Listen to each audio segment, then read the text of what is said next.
Puji nama Tuhan, Shalom, selamat pagi Bapak Ibu. Apa kabarnya pagi hari ini? Wow, luar biasa, dahsyat sekali ya. Saya percaya Bapak Ibu kita adalah orang-orang yang diberkati Tuhan. Kita adalah orang-orang yang terus mau menangkap dan mau meresponi setiap apa yang menjadi pesan Tuhan di dalam kehidupan setiap kita. Hari ini Bapak Ibu kita akan belajar bersama-sama. Kita akan menangkap apa yang menjadi pesan Tuhan dalam kehidupan setiap kita. Pesannya adalah melihat seperti Tuhan melihat. Saya ulangi ya Bapak Ibu ya. Melihat seperti Tuhan melihat. Kira-kira Bapak Ibu apa yang kita tangkap dan apa yang Tuhan mau ajarkan berdasarkan pesannya dalam minggu ini? Ya. Dan prinsip apa yang harus kita bangun atau miliki sehingga kita melihat seperti Tuhan melihat.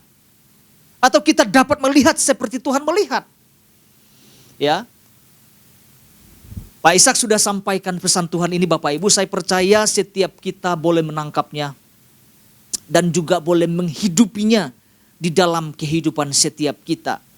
Ya. Kita mau belajar bersama-sama Bapak Ibu ya. Ini yang Tuhan tekankan kepada setiap kita bahwa Tuhan rindu agar setiap kita umat-umatnya dapat melihat seperti Tuhan melihat. Ya. Saya akan sampaikan apa yang menjadi inti pesan Tuhannya Bapak Ibu. Dikatakan seperti ini. Tuhan mengatakan ini. Tuhan sedang menekankan kepada kita tentang cara melihat atau cara pandang. Bahwa betapa pentingnya orang percaya memiliki cara pandang yang selaras dengan cara pandang Tuhan. Ini adalah bagian yang sangat penting yang Tuhan tekankan di dalam kehidupan setiap kita.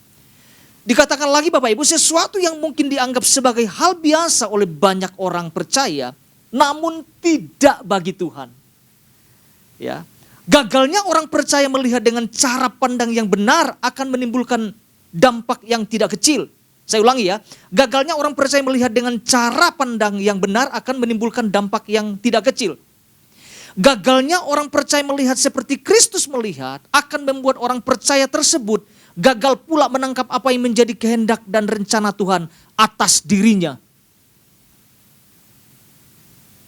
Dan sama pula dengan gagalnya ia menangkap rencana kerajaan sorga. Jadi yang Tuhan tekankan adalah bahwa betapa pentingnya orang percaya memiliki cara pandang yang selaras dengan cara pandang Tuhan.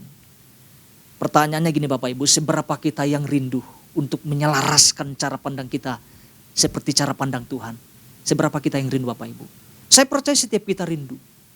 Karena ada banyak keuntungan waktu kita menyelaraskan cara pandang kita, cara kita melihat seperti Tuhan melihat. Ya. Ya.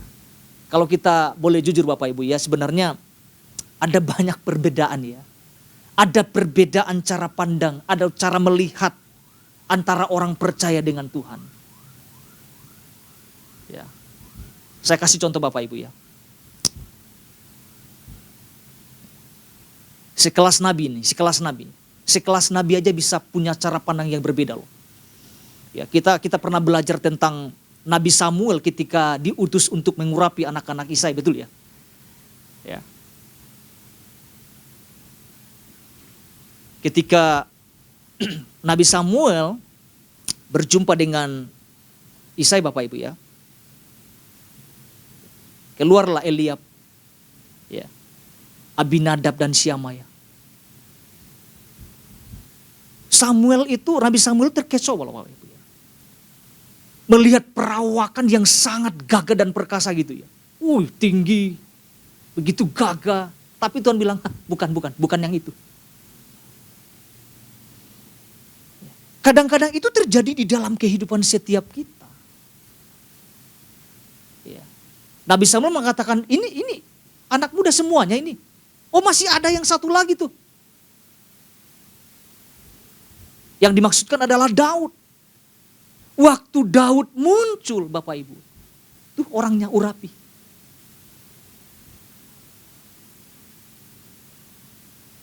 Kadang-kadang cara pandang kita, cara kita melihat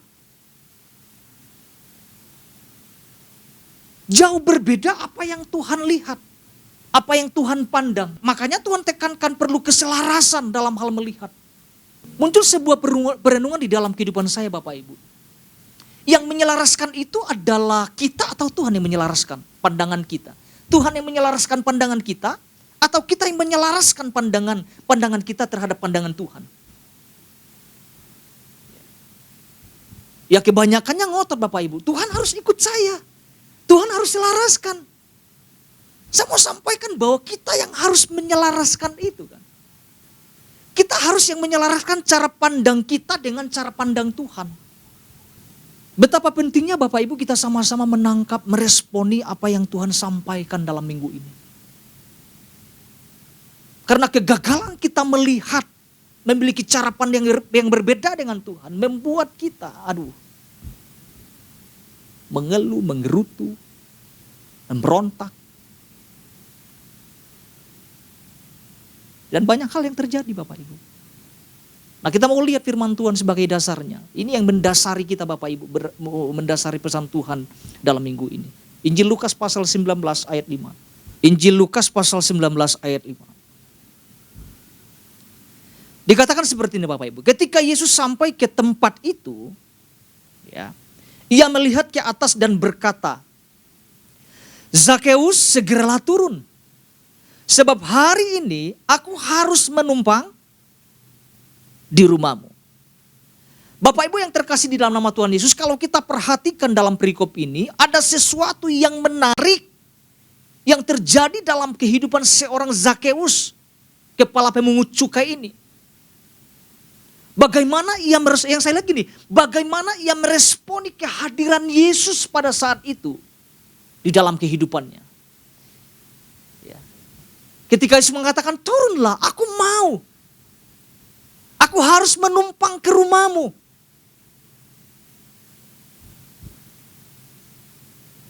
Saya percaya bukan suatu kebetulan Bapak Ibu. Bukan suatu kebetulan. Memang ada sesuatu yang Tuhan mau kerjakan dalam kehidupan seorang pendosa. Apa yang menariknya? Kita akan bisa melihat 3 hal di sini Bapak Ibu. Apa yang menarik? Yang pertama adalah secara cepat. Yang pertama adalah ada gairah yang besar ketika ia mengetahui ada Yesus yang masuk melintasi wilayah di mana ia tinggal. Ada gairah yang besar. Ketika Yesus masuk ke kota Yeriko, ketika dia melintasi di mana Zakeus itu berada Bapak Ibu. Ada gairah, respon pertama ada gairah yang sangat luar biasa. Dari mana kita bisa melihat ada gairah tersebut? Ketika dia memanjat pohon, begitu antusiasnya. Kalau saya pakai bahasa tambahan, begitu lapar dan hausnya itu tuh. Itu yang pertama. Yang kedua adalah, apa yang terjadi dalam perikop itu Bapak Ibu? Ada pertobatan yang terjadi. Ada pembaharuan, ada perubahan hidup yang terjadi. Dalam perikop ini kalau kita melihat Bapak Ibu. Itu bagian yang kedua. Yang bagian ketiga, kita bisa lihat dalam perikop itu. Apa yang terjadi yang ketiga? Terjadi keselamatan dalam kehidupan Zakeus. Jauh lebih penting. Ini sesuatu yang dahsyat Bapak Ibu. Dimulai dari bergairah. Tidak hanya sekedar bergairah. Tetapi memberikan hidup, bertobat. Mengalami pembaharuan hidup. Apa yang terjadi? Keselamatan terjadi dalam kehidupan Zakeus. Ini harus kita alami Bapak Ibu dalam kehidupan setiap kita.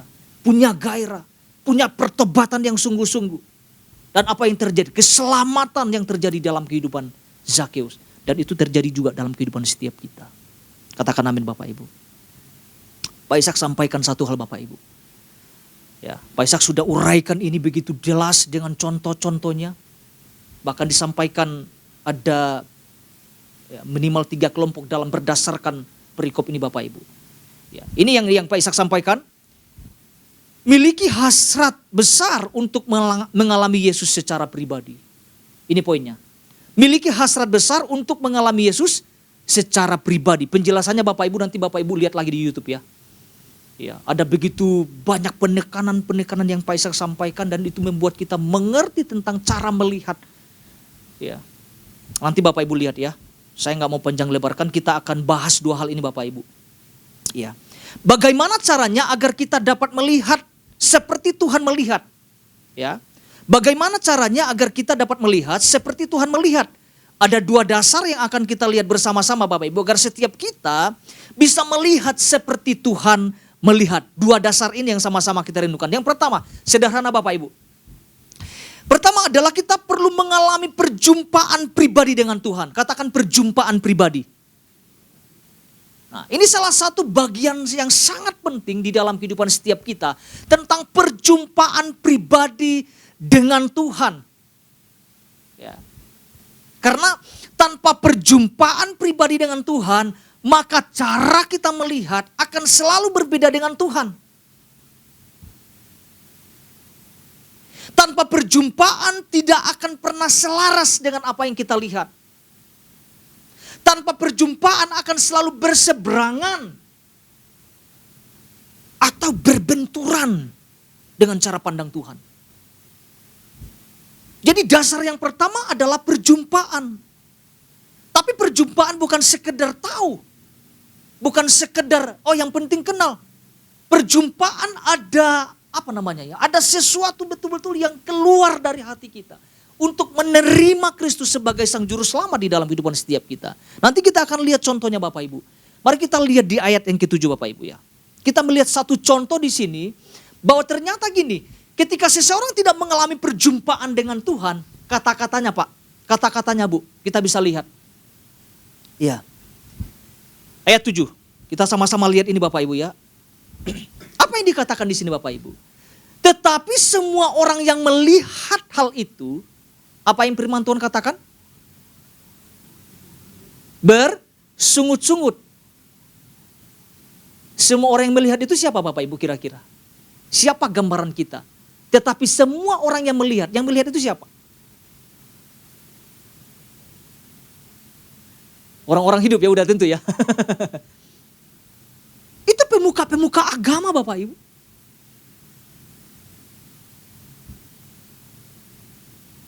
Itu pemuka-pemuka agama yang suka pakai gini, aksesoris gitu.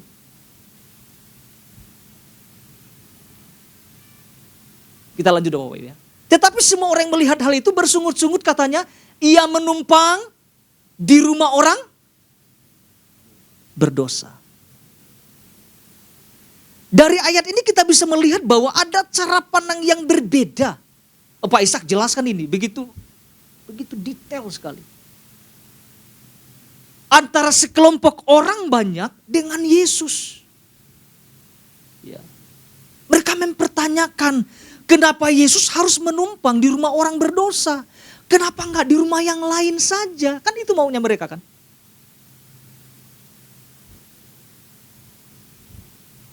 Kenapa Yesus harus menumpang di rumah orang berdosa? Kenapa enggak di rumah yang lain, tetangga yang lain atau gimana gitu? Atau salah satu yang ngomongin kenapa Tuhan mau menumpang di rumah orang berdosa. Apa yang kita bisa lihat Bapak itu? Ada sungut-sungut. Sambil ngomong, sambil sungut-sungut, hatinya itu memang berantakan Bapak Ibu. Hatinya memang gak beres Bapak Ibu. Saya melihat di sini bahwa gini, ketidakadanya perjumpaan dengan Tuhan dengan benar, ya, saya ulangi Bapak Ibu. Ketidakadanya perjumpaan dengan Tuhan dengan benar mengakibatkan gini. Kelihatannya rohani sih, tapi lihat kata-katanya. Lihat cara dia menilai, lihat cara dia menyampaikan sesuatu. Ya apa dampaknya Bapak Ibu? Apa dampak seseorang tidak mengalami perjumpaan dengan Tuhan? Kita lihat 4 dampak. Yang pertama, merasa diri paling benar. Itu akibat orang tidak mengalami perjumpaan dengan Tuhan. Merasa diri paling benar, namun faktanya gini, buta. Buta dalam hal pengenalan akan Tuhan. Suka salah menggunakan jubah. Harusnya yang mereka gunakan adalah jubah hamba. Jubah melayani. Tapi yang digunakan adalah jubah aksesoris. Karena kalau orang yang mengalami perjumpaan dengan Tuhan, bahasanya gak seperti itu. Oh sekedar tahu, oh Yesus dahsyat, tapi gak pernah mengalami perjumpaan. Oh sudah mengenal, sudah tahu, oh berjumpa langsung kok.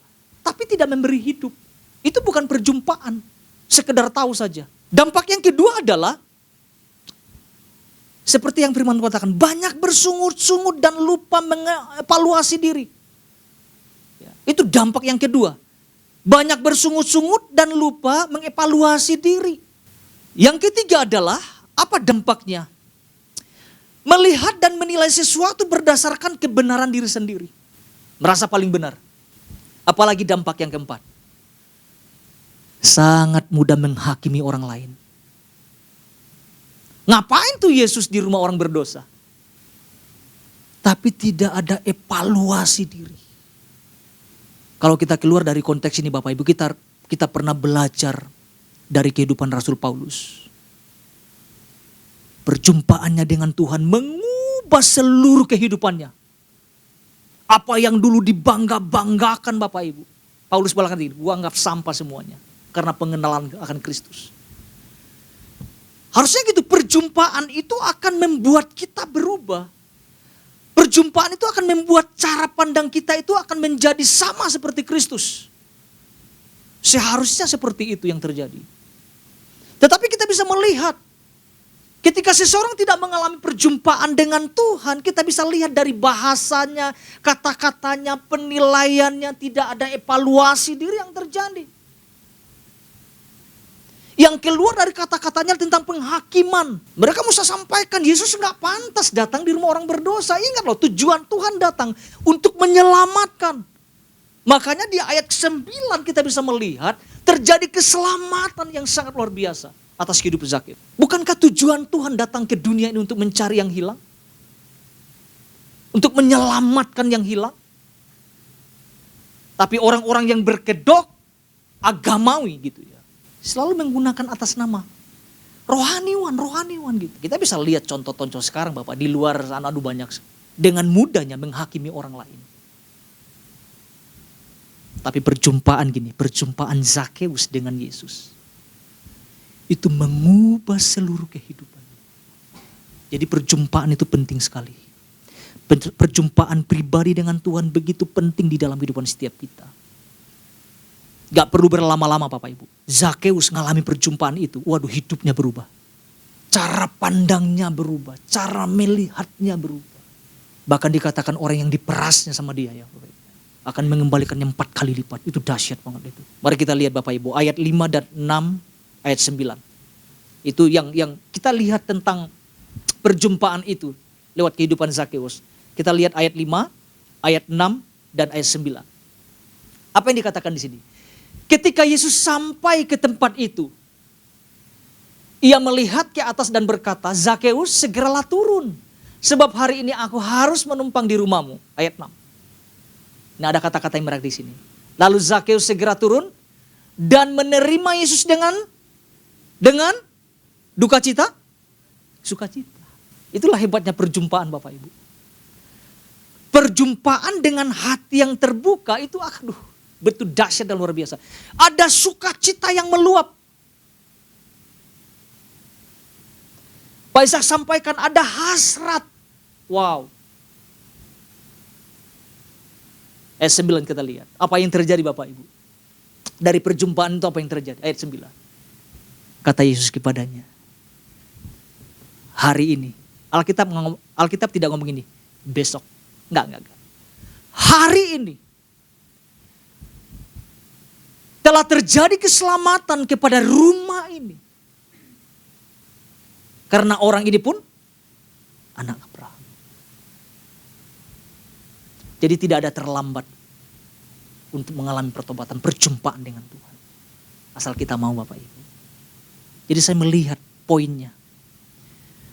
Cara pandang kita akan berubah ketika kita mengalami perjumpaan pribadi dengan Tuhan. Tapi dengan sungguh-sungguh. Karena tanpa perjumpaan, cara pandang kita tidak akan berubah. Cara pandang kita tetap duniawi. Tapi waktu kita berjumpa pribadi dengan Tuhan, menerima, terbuka dengan hati yang penuh sukacita, ada sesuatu yang besar dan dahsyat yang terjadi atas kehidupan kita. Cara pandang kita diubahkan. Dan kita bisa lihat contohnya di ayat 7 Bapak Ibu. Mereka ketemu Yesus. tapi tidak pernah ngalamin apapun. Kenapa tidak ngalamin apapun? Karena gak ada perjumpaan. Malah menilai, malah mengoreksi orang lain. Bukannya datang, Tuhan, saya juga orang berdosa. Saya mau ngalamin perjumpaan dengan Engkau. Kadang-kadang kita, kalau kita renungkan Bapak Ibu ya, jangan kita lah. Kadang-kadang orang percaya gitu, berpihak kepada seperti kelompok orang banyak. Dengan mudahnya menghakimi, tapi tanpa ada evaluasi diri. Jadi saya melihat titik balik di situ Bapak Ibu. Perjumpaan itu membuat semuanya berubah, termasuk cara pandang kita berubah. Itu bagian yang pertama yang sama-sama kita tangkap Bapak itu. Jadi perjumpaan dengan Tuhan begitu penting di dalam kehidupan setiap kita. Yang kedua adalah setelah kita melakukan perjumpaan pribadi dengan Tuhan, kita perlu belajar untuk mengisi hidup kita dengan firman Tuhan setiap waktunya. Itu poin kedua Bapak Ibu. Kita perlu belajar untuk mengisi hidup kita dengan firman setiap waktunya. Tujuannya sederhana. Tujuannya adalah supaya ada keselarasan dalam hal melihat. Seperti apa? Seperti Tuhan melihat. Karena itu yang Tuhan rindukan terjadi di dalam kehidupan setiap kita. Karena saya merenungkan ini Bapak Ibu. Pada saat seseorang tidak mengisi hidupnya dengan kebenaran firman Tuhan, maka akan sulit sekali untuk melihat seperti Tuhan melihat. Saya istilahkan firman Tuhan itu seperti kayak kacamata Bapak Ibu. Yang harus kita gunakan setiap waktu. Kita lihat firman Tuhan di dalam Injil Yohanes pasal 1 ayat 1 itu dasarnya Bapak Ibu. Kita keluar dari perikop yang utama ya Bapak Ibu ya. Yohanes pasal 1 ayat 1. Apa yang dikatakan di sini? Pada mulanya adalah firman. Firman itu bersama-sama dengan Allah. Dan firman itu adalah Allah sendiri. Jadi waktu kita mengisi hidup kita dengan firman, ada perkataan Tuhan yang menguasai hidup kita. Ketika firman itu menguasai hidup kita, maka cara pandang kita akan diubahkan. Tidak ada dasar yang paling kuat selain hal ini. Salah satunya Bapak Ibu. Mengisi, menerima firman. Bahkan di dalam Yosua mengajarkan, renungkan firman Tuhan siang dan malam. Karena waktu kita merenungkan firman Tuhan, kita sedang menyelaraskan cara kita melihat seperti Tuhan melihat. Sederhana Bapak Ibu. Artinya setiap waktu kita harus isi hidup kita dengan firman. Jangan isi hari-hari kita dengan IG, dengan Facebook. Aduh Tuhan tolonglah. Dengan YouTube Bapak Ibu seharian.